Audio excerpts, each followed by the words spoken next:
Hi, I'm Charlotte and I'm from Group 2.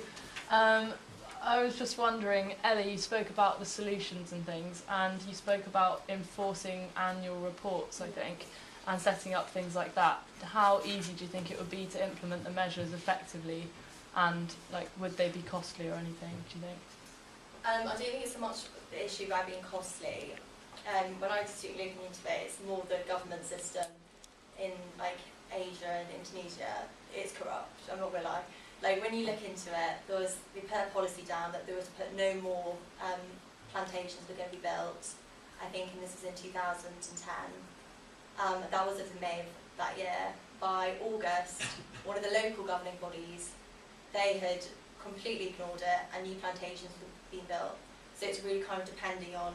That's why you need the government to support, the local governments. You need to kind of enforce more regulation within the actual country itself, so that everyone's working together. Because at the moment, you can't really have the government pick and choose almost, which is where there's kind of uncertainty.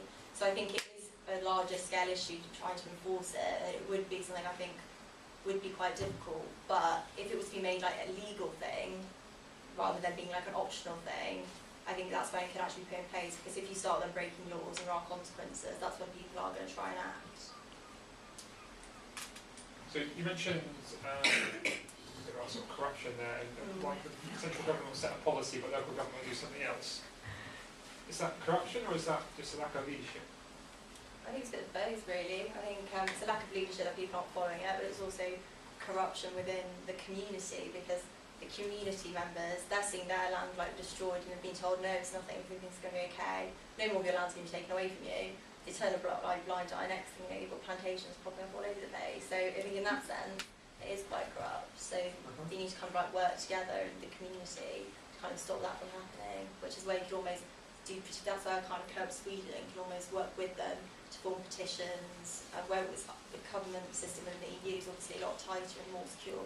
People could argue that, but compared to I think some of the other countries, I think it's quite secure in that sense. Are you happy with that? Sure. Yeah. Okay, so we'll go to group 1 for another question. Hi, I'm Pete. I've got a question for Rob. Do you think that you had a little slide up saying that Fairtrade have an 86% exposure to their clients, so recognition by their clients is 86%. Do you think it would be beneficial to try and work like a coalition type thing to work with them because they've already got that recognition, or not so much? Yeah, I mean that definitely has potential, but I mean our RSPO have they're similar morals in that they're both on ethical boundaries, but RSPO are specifically looking at palm oil, and perhaps if they went in with fair trade, then they would be sort of a bit hidden within. Whereas I would say personally it'd be much better for RSPO to try and establish themselves as their own unique brand and to really raise the awareness of palm oil in particular. But perhaps as a marketing opportunity, they could use fair trade as a catalyst to increase their reputation as well. That was the answer to your question. Yeah. Okay, great. So we'll go to group 3. What was the question? Hi. Do you think that? So you were. Oh, I'm Matt from Group 3. Yeah. Do you think that companies such as Co-op Sweden are just using their ethical image as publicity to benefit their reputation, or do they really care about the environment?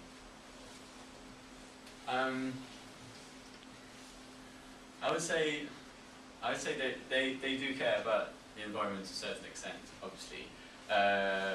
Of course, the image is very important in a company, as we saw with recent events with, for example, IKEA and their meatballs, or the horse meat scandal.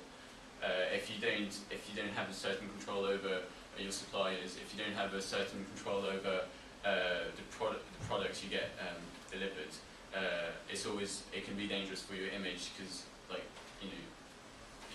can be bad publicity in case of these horse meat events.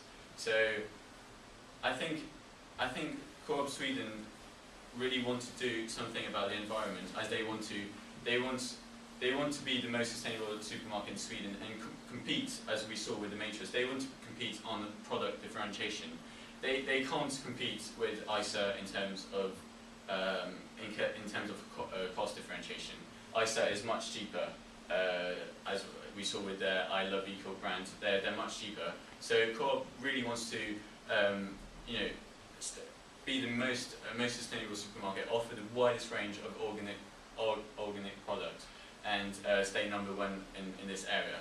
So yeah, I think to a certain extent, I don't think Co-op Sweden wants to lie to their customers. They want to maintain customer loyalty. So yeah, they do care about the environment, and obviously they care a lot about their image, and the image they convey to their customers is obviously very important. And I think if they have a sustainable supply chain, if they use palm oil, they'll have a very sustainable supply chain. And for their supplier stuffs, then it will be okay. So they do not have to change their supply regularly. So I think that will help their to reduce their cost and a lot of things. Yeah, should we go to there's a question from Group 1? Yeah, sort of answer that. I'm Ben from Group 1. So, would you argue that Co-op has, they've got a lot of competition, the market is very competitive, and therefore they need to be seen as the most sustainable as their competitive advantage over the others, and then they can market that across. Rather than, so they're saying, yeah, palm oil, that'd be great to have a sustainable supply chain, but then they can use that as a competitive advantage, or do you think otherwise? Yeah, I'll tell you. On the whole, I'd agree with what you said. Yeah, for the best part of it, I'd say it's a marketing exercise. To be able to differentiate themselves from ISA, then they need to be seen as environmentally friendly. What we're scared about as managers of Co-op, presenting to the board of directors, what we're scared about is the future of palm oil, and we genuinely think that with creation of RSPO, there's lots of stuff going on at the moment, especially environmental issues are very important nowadays. We think that RSPO logo will get well known. We think that problems about palm oil we will hear a lot about them, and we think it is important to switch to sustainable palm oil before this might create a bad publicity for our image, and therefore a bad publicity to our customers. So we think it is important to create a sustainable supply chain in terms of a sustainable palm oil before it is too late and before bad publicity happens. I mean, you could also argue, is any business really ethical in that sense that they're using profit in order to gain, you're using sustainable, we're trying to sell to you something which is sustainable, it's all ethical in order to get a profit. But that's the same with so many businesses. So on that level, can you agree that any business is really ethical? Because you're kind of not exploiting, but people could argue that you are. People's emotions, whatever, in order for them to get something, you've also got to get something. So on a larger scheme of things, you could argue, is any business really ethical? Does that answer your question? Yeah. Ben, isn't it? Right, yeah. Okay, we'll go to Group 2 for another question. Yeah, it's just following on about how you mentioned the ISPO and how it's a marketing strategy. What are the application process like? Is there investment that you have to pay in order to become a member of it? And given that it only has 3% recognition, would that be a cost-effective solution for the company? It costs €2,000 a year for an ordinary member to join. However, supply costs then also go up by 15% overall. So obviously that is quite a large chunk, which we think is perhaps one of the indications why people aren't necessarily joining the RSPO, because a lot of these products, they're consumable, easy to choose, commodities, which you could probably get in the garage, your local shop. So if you went down to the local shop and you found a product and it hadn't got palm oil in, are you really going to kind of just be like, oh, I'm not going to get it, I'm going to drive, 10 minutes down the road to go to a larger place that we do have sustainable palm oil. So we think that's perhaps a reason why not more people are joining. But I think in terms of it only being 3%, I think that could increase, because like Will said, at the moment, I didn't have a clue about palm oil before, I thought it was like a hair product or something. So I think soon this is going to be an issue though, which people are going to cotton on to, especially the media working the way it is. Every day more and more people are being exposed to controversies which people don't necessarily agree with. But it's like Starbucks, and they're always seen as a really ethical company. They clearly see it as being quite an important thing, because it was only last week they've said by 2015 they want to make sure all the palm oil they use is sustainable. So I think when you start seeing like businesses like that joining onto it, I think more and more people are going to realise this is something we need to act on because of the like overall impact it has on the environment. Again, it's not so much cost of membership of joining RSPO. It's just all these transaction costs, changing suppliers, making sure your suppliers do provide sustainable palm oil. Because as we again, the horsemeat scandal. Sorry, but it's the most recent scandal. You have to make sure your suppliers do what they are asked to do, and all these costs about first of all changing and finding suppliers, then having a certain control over suppliers. Obviously, that represents huge amounts, much more than the €2,000 per year, which is nothing for a company like Co-op Sweden, which has a very large amount of profit. Any response to that? No, This is your question. Okay, so we talked about the costs there. Some very tangible figures on what the costs are. What about the benefits?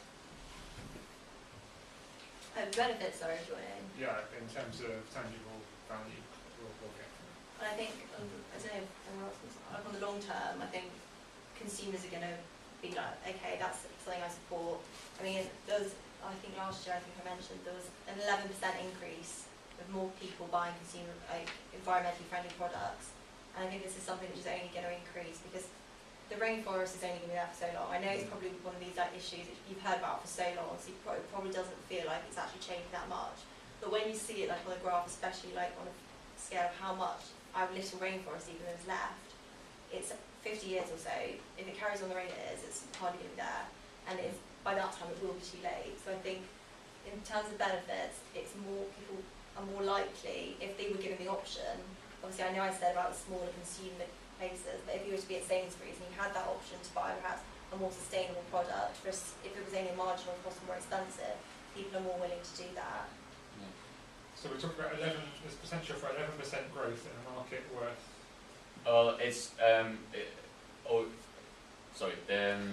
For example, if we take our competitor ISA, since they've introduced their new brand I Love Eco, which was introduced in 2010, I think, and so this brand is known for being the cheapest organic brand in the Swedish market.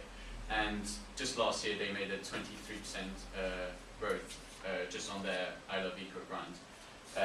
So this shows how important it is, well, obviously for Co-op Sweden to act and stay as close as possible to ISA, and yeah. Just to elaborate on that as well, I think joining the RSPO can be seen as also sort of an insurance policy as well.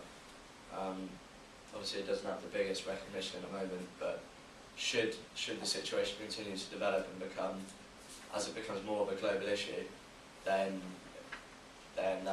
Co-op will be able to fall back and say, well, we're not contributing to the issue, we're using sustainable palm oil, and they won't be in line for any criticism which could affect their brand image. Benefits all depend on how long it is going to take for this issue to be a global issue. Yeah. Okay, interesting. Group 3, have you got a second question? My name's George and I'm from Group 3. Most palm oil kind of production is from third world countries, so where communities might be reliant on the production of it. So do you think there are any kind of negative connotations with moving away from palm oil? At the moment, I think, like you said, it wasn't, I think Malaysia or something, they did have quite a bad scale with unemployment rate, and the palm oil industry did boost that quite significantly. However, there was also like a lot of land available now where correct management schemes aren't being put in place.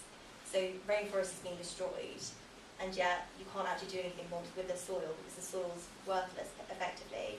So in that sense, there's also now, I think it was only last week that they started introducing schemes with a whole new mushroom industry growing in Asia.